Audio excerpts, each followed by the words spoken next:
नाम आरुषि है। ये कहानी मेरी बेटी अदिति और उसकी जिंदगी पर है। मैं बिजनौर के एक छोटे से कस्बे की रहने वाली हूँ। जब मैं विधवा हुई तो मेरे माँ बाप ने मेरी दूसरी शादी कर दी। एक ऐसे व्यक्ति से कर दी जिसका पहले से ही एक बेटा था और मेरे पास भी एक बेटी थी। अब मेरा बेटा और बेटी एक ही कमरे में सोते थे, मगर सुबह उठते ही मेरी बेटी बेड की चादर दिन प्रतिदिन चेंज कर देती, फिर मुझसे छुप छुप कर पुरानी चादर धोती और खुद नहाने चली जाती। कई बार तो मेरी बेटी बेहोश भी हो जाया करती थी। वो दिन ब दिन बहुत कमजोर होती जा रही थी। एक दिन सुबह उठकर मैं जल्दी से बेटी के कमरे में चली गई, मगर आगे का माहौल देखकर मैं शर्म से पानी पानी हो गई। दिल से एक यही बात निकली कि भगवान ऐसा मंजर कभी किसी माँ को न दिखाए, क्योंकि वहाँ मेरी बेटी और बेटा। मैं शादी के 2 साल बाद ही विधवा हो गई थी। उस वक्त मेरी उम्र 18 साल थी, क्योंकि मेरे माँ बाप ने मेरी शादी 16 साल की उम्र में ही कर दी थी। मैं अपने माँ बाप की इकलौती बेटी थी, मगर मुझे ऐसा लगता था मैं उन पर एक बहुत बड़ा बोझ हूँ, मानो जैसे कि मैं उनकी बेटी ही नहीं थी। मेरे पैदा होने के बाद ही मेरी माँ कोई खुशी नहीं देख पाई थी और मेरे पिता, उनको तो बेटे की बहुत चाहत थी, इसीलिए वो मुझे नापसंद करते थे और हमेशा ही मुझसे अलग रहते थे। मुझे दिल से प्यार नहीं करते थे, वो मुझे अपना मानते भी नहीं थे और मुझ पर बहुत गुस्सा करते थे। कुछ खानदानी सख्तियों की वजह से मेरे पिता दूसरी शादी भी नहीं कर सके। बस इसी कारण वो मुझसे बहुत नफरत करते थे, हर वक्त मुझसे सख्ती से ही बात करते थे और इसी वजह से उन्होंने मेरी शादी भी जल्दी ही करवा दी थी। मेरा पति सरकारी स्कूल में एक शिक्षक था। हमारी एक 3 साल की बेटी भी थी, मगर एक दिन विद्यालय से आते हुए रास्ते में उनका एक्सीडेंट हो गया और मौके पर ही उनकी मृत्यु हो गई। वो भी मेरा साथ छोड़ गए। वो दिन मेरे लिए किसी कयामत से कम नहीं था। मुझ पर तो परेशानियों के पहाड़ ही टूट पड़े थे। कुछ दिन गुजरने के बाद मेरे सास ससुर ने भी मुझे मेरे माँ बाप के घर भेज दिया। शायद उन पर भी मैं बोझ ही थी। वो भी मुझे अच्छा नहीं समझते थे। उनके ख्याल से मैं मनहूस औरत थी। मैंने ही जैसे उनके बेटे को मार दिया हो। फिर मैं चुपचाप अपने माँ बाप के साथ उनके घर आ गई। मेरे माँ बाप ही मुझे बोझ ही समझते थे। मैं अपनी बेटी को सीने से लगाकर अकेले अकेले बहुत रोती थी। फिर कुछ दिन बाद मेरे माँ बाप ने मेरी दूसरी शादी कर दी, एक ऐसे व्यक्ति से जिसका पहले से ही एक बेटा था और मेरे पास भी एक बेटी थी। हम दोनों एक जैसे थे, इसीलिए हमारी शादी हो गई, वरना मेरे तो अच्छे रिश्ते भी नहीं आते थे। उसका बेटा मेरी बेटी से 1 साल छोटा था। उसके बेटे का नाम अभिषेक था और मेरी बेटी का नाम अदिति था। हम लोग साथ ही रहने लगे और वक्त इसी तरह गुजरने लगा। देखते ही देखते अदिति 16 साल की हो गई और अभिषेक 15 साल का हो गया। जब अभिषेक के पिता का देहांत हो गया, वो भी इस दुनिया से चले गए। मतलब मेरे दूसरे पति भी हमेशा हमेशा के लिए हमें छोड़कर चले गए। उनकी हमेशा ही तबीयत खराब रहती थी। उन्हें तरह तरह की बीमारियों ने घेर रखा था, लेकिन उनकी बीमारियों के साथ जैसे तैसे गुजर बसर हो रहा था। उनके जाने के बाद मानो जैसे घर की रौनक ही उड़ गई हो। हमारा अपना मकान था, इसीलिए किराए की चिंता नहीं होती थी और मेरे घर में ही एक किराना की छोटी सी दुकान थी। एक दिन जब हम सब लोग सो रहे थे, फिर अचानक ही बहुत जोर से आवाज आई। मेरा तो दिल बैठ गया। मैं बहुत घबरा गई थी और डर भी गई थी। मैंने देखा कि ये आवाज तो अभिषेक के कमरे से आई है। मैं उसके कमरे की तरफ दौड़ी तो मैं देखते ही हैरान रह गई। कमरे की छत गिर गई थी। ये देखकर मैं घबरा गई। मुझे डर था कि कहीं अभिषेक तो इस छत के नीचे नहीं दब गया। जब मैं करीब गई और मैंने जाकर देखा तो अभिषेक वहाँ नहीं था। वो बाथरूम जाने के लिए उठा होगा, इसी वजह से उसकी जान बच गई, क्योंकि उसके कमरे की छत गिर गई थी। मैंने ईश्वर से धन्यवाद किया कि ये तो अच्छा हुआ कि अभिषेक को कोई चोट नहीं आई। अगर उसको कुछ हो जाता तो मैं उसके स्वर्गवासी पिता को क्या मुंह दिखाती। लेकिन अब हमारे पास इतने पैसे नहीं थे कि हम उस छत को दोबारा डलवा सकते। कमरे का तो कबाड़ा ही बन गया था। सारी छत गिर चुकी थी और हमने उसको उसके हाल पर ही छोड़ दिया। उसके बाद मैंने अपने लिए अपना बिस्तर रसोई में ही डाल दिया और कमरे में दोनों बच्चों को सोने के लिए कहा, क्योंकि बाहर तो बहुत ज्यादा सर्दी थी और बाहर कोई सो भी नहीं सकता था और कमरे में एक बेड और एक चारपाई ही थी। 2 लोग भी बहुत मुश्किल से सो पाते थे। अब वो दोनों एक ही कमरे में सोते थे। मजबूरी थी, क्या कर सकते हैं। एक कमरे में तो दुकान थी और मेरे पति ने घर में 3 ही तो कमरे बनवाए थे। यूँ तो हम 3 लोगों के हिसाब से कमरे ठीक थे, लेकिन एक कमरा दुकान के लिए भी तो जरूरी था। अब मजबूरी थी, क्या कर सकते थे, गुजारा तो करना ही था। एक दिन मेरा बेटा बेटी के कमरे में सोया तो सुबह सुबह कुछ ऐसा हुआ कि मैं चकित रह गई। अभिषेक तो सवेरे उठकर नाश्ता करने भी बैठ गया था, जबकि अदिति अभी तक सो रही थी। वो तो इतनी देर तक नहीं सोती थी, लेकिन आज वो इतनी देर तक क्यों सो रही थी। उसकी आदत थी कि वो सुबह जल्दी उठ जाया करती थी। मैंने उसको आवाज भी दी तो वो उठ नहीं रही थी। थोड़ी देर के बाद मैंने उसके कमरे में जाकर उसको देखा तो पता चला कि वो बेहोश हो चुकी थी। मैं बुरी तरह से घबरा गई थी कि उसको क्या हो गया। मैंने फौरन ही अभिषेक को बोला कि पास के ही डॉक्टर को घर बुला लाओ। डॉक्टर घर पर आया तो डॉक्टर ने कहा कि ये बेहोश हो गई है। लड़की काफी कमजोर है, खून की भी कमी है। कोई भारी काम इससे मत करवाना, बस आराम ही करवाना। फल, अच्छा खाना वगैरह खिलाइए, ठीक हो जाएगी। जब अदिति को होश आया तो मैं उसके पास गई और मैंने उससे पूछा कि तुम्हें क्या हो गया था। तो वो कहने लगी कि बस ऐसे ही बैठे बैठे मुझे चक्कर आने लगे थे और मैं बेहोश हो गई थी। मैंने अपनी बेटी को कहा कि तुम आराम करो, मैं तुम्हारे लिए नाश्ता बनाकर लाती हूँ। जब मैं नाश्ता लेकर आई और मैंने आकर देखा वो अपने कमरे में नहीं थी और कमरे के बिस्तर पर चादर भी नहीं थी। मैंने बाहर जाकर उसको देखा तो वो उसी चादर को बैठकर धो रही थी। मैंने उससे पूछा, तुम ये चादर क्यों धो रही हो? तुम्हारी तो तबीयत ठीक नहीं है, डॉक्टर ने तुम्हें आराम करने के लिए कहा है।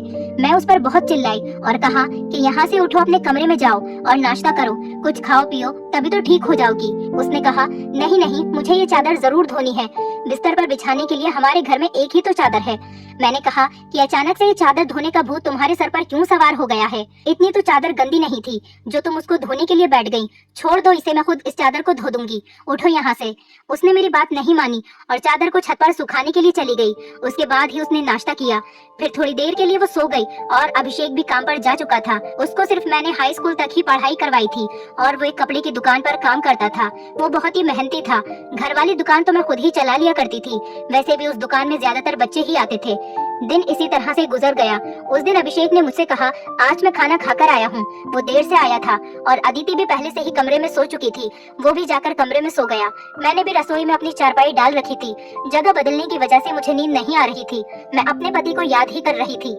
दूसरा पति मेरा बहुत अच्छा था, मेरा बहुत ख्याल रखता था। उसने कभी भी मुझे पहली शादी का ताना नहीं दिया था और मेरी बेटी को वो हमेशा अपनी ही बेटी समझता था। और मैंने भी अभिषेक को कभी नहीं बताया था कि वो मेरा सौतेला बेटा है। उसने भी मुझसे अपने हिस्से का प्यार ले लिया था। वो मुझे सगी माँ से भी ज्यादा प्यार करता था और मेरा कहना भी मानता था। वो उस घर में अकेला ही मर्द था, वो हमारा इकलौता ही सहारा था, वरना हम दो औरतें कहाँ जाती। काम भी अच्छे तरीके से कर रहा था। मैंने उसे कहा भी था कि वो आगे की पढ़ाई प्राइवेट पढ़ ले, क्योंकि अगर उसके पास कोई अच्छी डिग्री होगी तो नौकरी भी अच्छी मिल जाएगी। वो मेरी बात मान लेता था। सुबह सुबह फिर से कुछ ऐसा हुआ कि मैं हैरान रह गई। अदिति फिर से बेहोश हो चुकी थी और इस बार तो उसकी शक्ल देखकर लग रहा था जैसे उसके जिस्म का सारा खून ही खींच लिया गया हो। वो बिल्कुल पीली पड़ गई थी। फिर मैंने डॉक्टर को बुलवाया। डॉक्टर ने वही बात कही कि मैंने आराम करने को कहा था, इसको खाने में क्या खिलाया था आपने? मैंने उनको सारी बात बताई। मैंने कहा कि वही दाल सब्जी खिलाई थी और फल भी खिलाए थे, पूरा दिन कोई काम भी नहीं करवाया था। तो डॉक्टर ने कहा कि दोबारा से कैसे इतनी कमजोरी हो गई? आप इस बात को सीरियस लीजिए, नहीं तो आपकी बेटी की जान को खतरा हो सकता है, क्योंकि इस तरह से अचानक बेहोश हो जाना और कई घंटों तक बेहोश रहना कोई मामूली बात नहीं। डॉक्टर ने सख्ती से सारी बात बताई और कुछ देर बाद वो चले गए। फिर जब अदिति को होश आया तो मैंने उससे कहा कि तुमने फिर से अब कोई काम किया तो मुझसे बुरा कोई नहीं होगा। लेकिन थोड़ी देर बाद जब मैं उसके कमरे में दोबारा गई तो मैं ये देखकर हैरान हो गई कि वो क्या कर रही है। वो तो फिर से बेड की चादर को धो रही थी। इस बार मैं उसे दूर से देख रही थी, क्योंकि जो भी वो कर रही थी वो सब कुछ मामूली नहीं था। वो बेहोशी से उठकर चादर को धोना शुरू कर देती थी। ये सब क्या हो रहा था? वो ये सब क्यों कर रही थी? जब से मेरे बेटे ने उसके कमरे में सोना शुरू किया था तभी से वो ऐसा कर रही थी और बेहोश भी तभी से हो रही थी। अभिषेक उसके लिए था तो सौतेला भाई, लेकिन बचपन से दोनों एक साथ ही पले बड़े हैं। उन दोनों में तो सगे भाई बहनों जैसी मोहब्बत थी। फिर ऐसा क्या हो रहा था? मेरी बेटी की तबीयत दिन ब दिन क्यों खराब होती जा रही थी? मैं रोती और सोचती रहती कि ये सब कुछ क्या हो रहा है। एक औरत कमजोर तब होती है जब वो बच्चे पैदा करती है तो उसके अंदर बिल्कुल भी ताकत नहीं रहती, लेकिन जवान लड़कियां यूं बेहोश होने लगे ये तो कोई नॉर्मल बात नहीं थी। दूसरे ही दिन उसने चादर धोकर छत पर सुखाई। वो आसपास भी उसे ही देख रही थी कि जैसे मैंने उसे देखा तो नहीं है। मैं रसोई की खिड़की से ये सब कुछ देख रही थी। मैंने भी उसको ऐसा एहसास नहीं होने दिया जैसे मैं उसको देख रही हूँ। लेकिन मेरी बेटी क्या कर रही थी? वो फिर से बिस्तर पर आकर लेट गई और उसने अपने ऊपर वाली चादर को ओढ़ लिया ताकि मुझे कुछ पता न चले नीचे वाली चादर है या नहीं। ये मुझे नहीं पता था। मैंने उसको नाश्ता करवाया और दवाई दी। दुकान अच्छी नहीं चल रही थी। हमारी दुकान पर कोई बड़ा ग्राहक नहीं आता था, सिर्फ बच्चे ही गोलियां और टॉफियां लेने आते थे जो 5-10 रुपए देकर चले जाते। इसी तरह से तो काम नहीं चलने वाला था। मैं बहुत परेशान थी, लेकिन ये बात मैंने अपने बच्चों को कभी नहीं बताई। अभिषेक को भी कुछ नहीं बताया क्योंकि वो पहले से ही नौकरी कर रहा था। अब अगर ऐसे में ये बात बता देती तो वो और भी ज्यादा परेशान हो जाता, लेकिन मैं खुद बहुत परेशान हो गई थी। ऊपर से डॉक्टर ने कहा था बेटी को अच्छी चीजें खिलाओ, लेकिन घर में तो दाल रोटी के भी पूरे पैसे नहीं हो रहे थे। घर का खर्चा करना बहुत मुश्किल हो रहा था। लेकिन एक दिन कुछ बहुत ही अजीब हुआ। मैंने अपने बेटे अभिषेक और अदिति को कुछ ऐसी बातें करते हुए सुना जिनकी मुझे बिल्कुल भी समझ नहीं आई। मेरे बेटे ने कहा, ये तुमने तो अभी से ही अपनी तबीयत खराब कर ली है, इस तरह तो नहीं चलेगा। अगर तुम्हें इतनी परेशानी हो रही है तो फिर हम ये सब नहीं कर सकते। मेरी बेटी ने कहा कि नहीं, मुझे ये काम करना है। इसी तरह के मौके बार बार नहीं मिलते हैं और मुझे क्या पता था कि मेरे साथ ये सब कुछ हो जाएगा। मुझे तो पता ही नहीं था कि मेरे अंदर इतनी भी ताकत नहीं है। मेरे बेटे ने कहा कि अब तो तुम्हें पता है ना, मैं तुम्हारी जिंदगी को दांव पर नहीं लगा सकता। तो मेरी बेटी का कहना था कि नहीं, सिर्फ 2-4 हफ्तों की बात है, उसके बाद ये मौका नहीं मिलेगा। ये सब क्या हो रहा था, मुझे कुछ समझ नहीं आ रहा था। ये दोनों क्या बातें कर रहे हैं। एक दिन तो मैंने कुछ ऐसा देखा जिसको देखकर मैं दंग रह गई। सुबह सुबह ही मेरी बेटी ने चादर को फिर से धोकर छत पर सुखा दिया और वो एक तरफ खड़ी होकर उल्टी कर रही थी। मैंने कहा कि क्या हो गया है तुम्हें। वो घबरा गई और कहने लगी कि अचानक से मेरा दिल खराब हो गया। मैंने कहा, क्या मतलब है इस बात का कि दिल खराब हो गया तुम्हारा? क्या खा रही हो तुम ऐसा, और चादर को बार बार क्यों धोती हो? क्या छुपा रही हो मुझसे? अगर मुझे पता चला कि तुमने कोई ऐसी वैसी हरकत की है जिससे मेरी और तुम्हारे बाप की इज्जत दांव पर लग गई तो मैं तुम्हें कभी माफ नहीं करूंगी। मेरी बेटी हैरान हो गई। उसने कहा, माँ, आप किस तरह की बातें कर रही हैं? ऐसा कुछ नहीं है जैसा आप सोच रही हैं। लगता है आज आपने कोई फिल्म देखी है या किसी ने आपके कान मेरे खिलाफ भर दिए हैं जो आप इस तरह की बातें कर रही हैं। मैं ऐसा क्यों करूंगी? और अगर मैंने इस चादर को धो दिया है तो क्या हो गया? चादर गंदी हो गई थी, बस इसीलिए धो दिया। आपको तो पता है कि कई दिन से मेरी तबीयत खराब है, तो दवाई खाने की वजह से मेरे पेट में भी खराबी हो रही है। अगर मुझे उल्टी आ गई तो इसका और कोई मतलब नहीं है। मेरी बेटी मुझसे इस तरह से बात कर रही थी।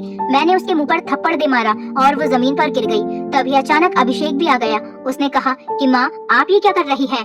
आपने इस पर हाथ क्यों उठाया? तो मैंने उससे कहा, हाँ, मैंने इसको मारा है, इस पर हाथ उठाया है। ऐसा तो मुझे बहुत पहले ही करना चाहिए था, लेकिन अभी मैं पूरी तरह से बात की तह तक नहीं पहुंची हूँ। जिस दिन मुझे पता चल गया तुम दोनों के बारे में, उस दिन देखना।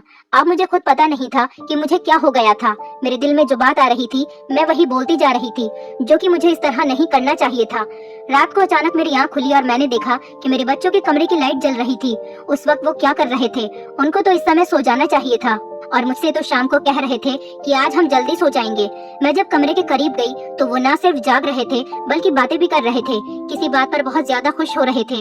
मेरा बेटा कह रहा था कि तुम बहुत खुशकिस्मत हो, तो बेटी कहने लगी कि हाँ, खुशकिस्मत तो मैं हूँ, लेकिन अभी कल फिर से जब मेरी तबीयत खराब होगी तो माँ मुझे देखकर बहुत परेशान हो जाएंगी। कब तक ऐसा झूठ बोलेंगे? बेटा बोला, बस कुछ दिन और कर लेते हैं, फिर सब कुछ ठीक हो जाएगा। मैं उनकी बातें सुनकर हैरान रह गई। आज मुझसे रहा नहीं गया। मैंने कमरे के दरवाजे को खोलने की कोशिश की तो मैं हैरान रह गई। उन्होंने दरवाजे को अंदर से बंद क्यों किया था? क्या वजह थी दरवाजा अंदर से बंद करने की? वैसे भी अब मौसम बदल रहा था, उनको दरवाजा खोलकर सोना चाहिए था। मैंने दरवाजे पर बार बार दस्तक देना शुरू कर दिया, लेकिन इस तरह से दस्तक देने के बावजूद भी उन लोगों ने दरवाजा खोलने में आधा घंटा लगा दिया। और उसके बाद जब मैंने कमरे में देखा तो उनके अलावा कमरे में कोई भी नहीं था और वो दोनों ऐसी शक्ल बनाकर बैठे थे जैसे नींद से जागे हों। मैंने कहा, इतनी देर में दरवाजा क्यों खोला है? तो कहने लगे, हम सो रहे थे। मैंने कहा कि झूठ नहीं बोला करो, तुम लोग जाग रहे थे और बातें कर रहे थे। उन्होंने कहा कि हम क्यों इस समय जागेंगे और क्यों बातें करेंगे? हमारा कौन सा कल पेपर है जो हम तैयारी करेंगे और जागेंगे? हम लोग तो सो रहे थे। मुझे उन दोनों की हरकतें समझ नहीं आ रही थी। मेरे पास बोलने के लिए कोई शब्द नहीं थे। मुझे उनकी बातें समझ नहीं आ रही थी क्योंकि वो दोनों तो ऐसे ही बैठे थे जैसे नींद से अभी अभी जागे हों। उसके बाद मैंने उनको कुछ नहीं कहा और वहाँ से चली गई। लेकिन मैं सोचती थी कि कोई ना कोई गड़बड़ तो जरूर है। मैं ये देखकर हैरान रह गई। एक दिन मेरी बेटी के बाजू में नील के निशान भी थे। ये तो जख्म के निशान थे। मुझे समझ नहीं आ रही थी कि उसे क्या लगा था। मैंने उससे पूछा तो उसने कहा कि छुरी लगी है, लेकिन छुरी तो उंगली पर लगती है, बाजू पर नहीं। मेरी बेटी कोई ना कोई बात ऐसी है जो मुझसे छुपा रही थी। कभी बेहोश हो जाती थी, कभी उसके शरीर पर अजीब अजीब तरीके के निशान होते थे और कभी उठकर अपने बेड की चादर धोने लग जाती थी और मुझे कमरे में जाने नहीं देती थी। मेरा दिमाग जिस तरफ जा रहा था मैं वैसे ही सोचना नहीं चाहती थी। मेरी गलती थी। मैंने आग और पानी को क्यों एक साथ रखा? मुझे ऐसा नहीं करना चाहिए था। मैंने सोच लिया कि मुझे अब क्या करना है। जवान लड़का और लड़की को मुझे एक साथ एक ही कमरे में नहीं सोने देना चाहिए था। गलती तो मेरी ही थी। मुझे इन सब बातों का ध्यान रखना चाहिए था। अभिषेक था तो अदिति का सौतेला ही भाई। नियत बदलते देर नहीं लगती। जवानी की इस उम्र में बच्चे बुरी संगतों में पड़ ही जाते हैं। सगा भाई तो सगा होता है और सौतेला भाई सौतेला। तो फिर मैं कैसे सौतेले भाई बहन को एक साथ एक ही कमरे में सुला रही थी? ये मेरी ही गलती थी। जब हम ही बच्चों पर ध्यान नहीं देंगे परेशानियां तो पैदा ही होंगी। अच्छी बुरी बातों का ध्यान तो हमें ही रखना होता है। बच्चे तो नादान होते हैं और नादानी में ही बहुत सारी गलतियां कर बैठते हैं। जैसे जैसे विचार मेरे दिमाग में आ रहे थे, अगर ये सारे विचार सही हो गए तो फिर सारा का सारा कसूर मेरा ही होगा। मैंने अपने बेटे और बेटी पर नजर रखी थी। एक दिन मेरा बेटा बेटी को कोई चीज लाकर दे रहा था। मैं छुपकर उनकी बातें सुनने लगी। उसने कहा कि ये तुम्हारी दवाई है, इस परेशानी के लिए ये दवाई ले लो तो सब कुछ ठीक हो जाएगा। उसने मेरी बेटी को छुपाकर वो गोलियां दी। मैं परेशान हो गई कि ये किस चीज की गोलियां उसको दे रहा है। आखिर ऐसी क्या बात है जो परेशानी ये दोनों हल करना चाहते हैं और उसके बारे में मुझे नहीं पता। और ये दवाइयाँ कुछ अजीब सी क्यों लग रही थी। मेरी बेटी ने भी वो दवाइयाँ फौरन से पकड़ ली और उनको अपने दुपट्टे के पल्लू में छुपा लिया। बेटे ने कहा कि रात को सोने से पहले खा लेना तो फिर अगले दिन तुम बेहोश बिल्कुल भी नहीं होगी। और 2-3 दिन तक तो मेरी बेटी वाकई बेहोश नहीं हुई थी, लेकिन उसके बाद शायद उसकी वो गोलियां खत्म हो गई और एक दिन बाद फिर से मेरी बेटी बेहोश हो गई थी। मेरा बेटा भी घर पर नहीं था, इसीलिए मैंने आज फायदा उठाने के बारे में सोचा। मैंने वो चादर बहुत ही होशियारी से बेटी के नीचे से खींच ली और उसको तरीके से तय करके अपने कमरे में ले आई। मुझे खोलकर देखना था कि इस पर ऐसा क्या लगा होता था जिसकी वजह से मेरी बेटी सुबह उठते ही उसे धोना शुरू कर देती थी और यहाँ तक कि अपनी बीमारी का भी ख्याल नहीं करती। जब मैंने चादर को खोलकर देखा तो पहले तो मुझे कुछ नजर नहीं आया, लेकिन जब मैंने ध्यान से देखा तो ये देखकर मैं हैरान रह गई कि उस चादर पर सफेद सफेद बाल थे और पूरी चादर बालों से भरी हुई थी। मुझे समझ नहीं आई ये किस चीज के बाल हैं, क्योंकि ये बाल बिल्कुल सफेद और छोटे छोटे बाल थे। मैं हैरान हो गई, लेकिन मुझे ये बात समझ नहीं आई। मैं सोचती रही कि ये सब कुछ क्या हो रहा है। मैं बेटे और बेटी की हरकतों पर नजर रख रही थी, इसीलिए सारा कुछ अपने दिमाग में सोच रही थी, लेकिन मैं किसी नतीजे पर नहीं पहुंची थी। तब तक मेरी बेटी को ये पता चल ही गया कि चादर मैंने देख ली है, तो वो मेरे पास आकर बैठ गई और कुछ अजीब सी घबराई हुई नजर आने लगी। उसके बाद मैंने उससे पूछ लिया कि क्या बात है, क्यों परेशान लग रही हो। तो उसने कहा कि माँ वो चादर कहाँ है। तो मैंने उससे कहा कि वो तो मैंने धोकर डाल दी है। ये कहकर वो मेरे पास से जाने लगी, तो मैंने उसका हाथ पकड़कर उसे रोक लिया और मैंने कहा कि मैं सब कुछ देख चुकी हूँ। उस चादर पर जो भी लगा हुआ था मुझे बता दो, ये सब कुछ क्या है, तुम मुझसे इतने दिनों से क्या छुपा रही हो। मैं बहुत परेशान हो गई हूँ, मेरे दिमाग में बहुत बुरे बुरे विचार आ रहे हैं। वो मेरे पास बैठ गई और फिर मेरी बेटी ने मुझे ऐसी बात बताई कि मेरे कदमों तले से जमीन निकल गई। मेरी बेटी ने मुझे बताया कि माँ जैसा आप समझ रही हैं वैसा बिल्कुल भी नहीं है। दरअसल हमने देख लिया था कि इस घर के हालात अच्छे नहीं चल रहे, घर की दुकान भी नहीं चल रही थी और भैया भी कुछ खास पैसे नहीं कमा रहे थे, लेकिन हमें ऐसा कोई काम नहीं मिल रहा था जो हम लोग कर पाते। फिर भैया के एक दोस्त ने उसको एक काम दिया। दरअसल उसने कुछ बहुत ही नस्ली किस्म के बिल्ली के बच्चे रखे हुए थे जो कि 3 से 4 की तादाद में थे, लेकिन उनको संभालना उसके बस से बाहर था, इसीलिए उसने हमें उन बच्चों को संभालने का काम दिया और उस काम के बहुत सारे पैसे दिए। दरअसल भैया भी पूरा दिन वहीं होते थे, लेकिन रात में भाई को आराम भी करना होता था, इसीलिए उन बिल्ली के बच्चों को कमरे में ले आते थे और मैं उनको संभाल लेती थी। उन्हीं के बाल सुबह चादर पर लगे हुए थे, जिसको मैं सुबह को धो देती थी, क्योंकि हमें पता था कि आपको इस तरह की चीजें अच्छी नहीं लगती और हम आपको ये सब कुछ बताना भी नहीं चाहते थे। हम ये सब काम कर रहे हैं और मुझे बाद में पता चला कि मुझे बिल्ली के बच्चों से एलर्जी हो जाती है, जिसकी वजह से मैं सुबह को बेहोश हो जाती थी। भैया ने मुझे जो दवाइयाँ लाकर दी थी वो भी इसी चीज की थी, ताकि मेरी एलर्जी कम हो जाए। माँ, भैया का वो दोस्त बहुत अमीर है और वो इस काम के हमें बहुत ज्यादा पैसे भी दे रहा था। वो हमें एक दिन के 1000 रुपए दे रहा था और आज उन बच्चों का हमारे घर में आखिरी दिन था, क्योंकि अब वो उन्हें लेकर दूसरे शहर चला गया है और हमने इतने पैसे कमा लिए हैं कि हम उस कमरे की छत भी डलवा सकते हैं और घर का कुछ राशन भी ला सकते हैं। हमें पता है कि आपको पालतू जानवर पसंद नहीं है, इसीलिए हमने आपको ये बात नहीं बताई थी, लेकिन आपने तो न जाने हमारे बारे में क्या क्या सोच लिया, हम पर इतना शक किया। आपने हमारे बारे में जो बातें की वो हमारे दिल में तीर की तरह जाकर लगती थी। मैं जानती हूँ कि वो मेरा सौतेला भाई है, लेकिन वो मेरे सगे भाइयों से भी बढ़कर है। उसने हर बार सिर्फ हमारे बारे में ही सोचा है, जबकि देखा जाए तो हम उसके क्या लगते हैं। उसका पिता तो इस दुनिया से जा चुका है और उसके अपने रिश्तेदार भी तो हैं, जो कि हमसे बहुत ज्यादा अमीर हैं। वो उनके साथ जाकर भी तो रह सकता है, लेकिन वो फिर भी हमारे साथ रहता है, क्योंकि वो हमें कभी अकेला नहीं छोड़ना चाहता। उसने हमेशा मुझे अपनी सगी बहन ही माना है, उसने कभी मुझसे कोई गलत बात नहीं की और वो हमारा साथ भी देता है, हमारे लिए बहुत कुछ करता है।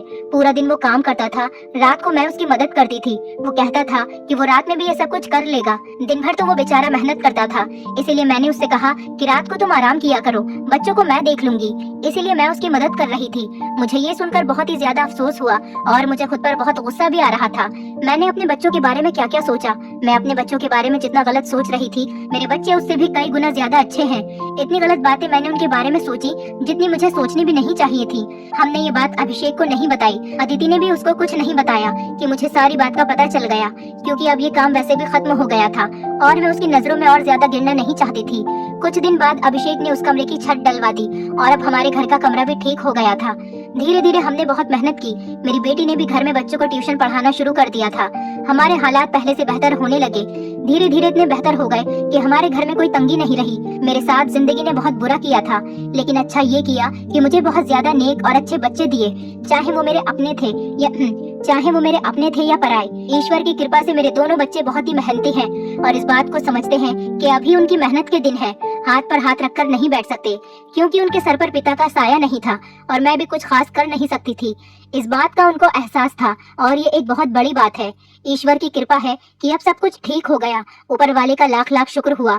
जैसा मैं सोच रही थी वैसा कुछ नहीं हुआ, लेकिन ऐसा हो भी सकता था। अगर ऐसा होता तो मैं कहाँ जाती। बस आखिर में इतना कहना चाहूंगी, जो ऊपर वाला चाहता है होता वही है। मेरे बच्चे बहुत समझदार हैं और उनके दिल में कोई ऐसी बात नहीं है, लेकिन फिर भी मैं ऐसी माओ को नसीहत करूंगी, बच्चों के साथ के इस मामले में थोड़ी एहतियात जरूर करें और वो गलती ना करें जो मैंने अपने बच्चों के साथ की है। मुझे दोनों को एक कमरे में नहीं रखना चाहिए था, क्योंकि जो ना हुआ और वो हो भी सकता था, और अगर वो हो जाता तो सब कुछ खत्म हो जाता। मेरे बच्चे तो समझदार थे, शायद मेरे साथ इसीलिए ऐसा नहीं हुआ। अपने बच्चों का ध्यान रखें, उनकी जिंदगी पर भी ध्यान रखें और वो कब क्या कर रहे हैं इस बारे में पूरी जानकारी रखें, और बच्चों पर प्यार करने के साथ साथ थोड़ी सख्ती भी रखें, और वो क्या गलती कर रहे हैं क्या नहीं, इन सब बातों के बारे में उनसे जानकारी लेते रहें और इस बात का ध्यान रखें जब बच्चे जवान हो जाएं तो उनका बिस्तर अलग कर देना चाहिए। आपसे भी यही सब कहूंगी कि अपने बच्चों का ध्यान रखें। दोस्तों, उम्मीद करती हूँ आपको हमारी कहानी पसंद आई होगी। कहानी पसंद आई है तो वीडियो को लाइक करें, चैनल पर नए हैं तो चैनल को सब्सक्राइब करें और हाँ, नोटिफिकेशन बेल को जरूर दबाएं ताकि अगली अपडेट सबसे पहले आपको मिले।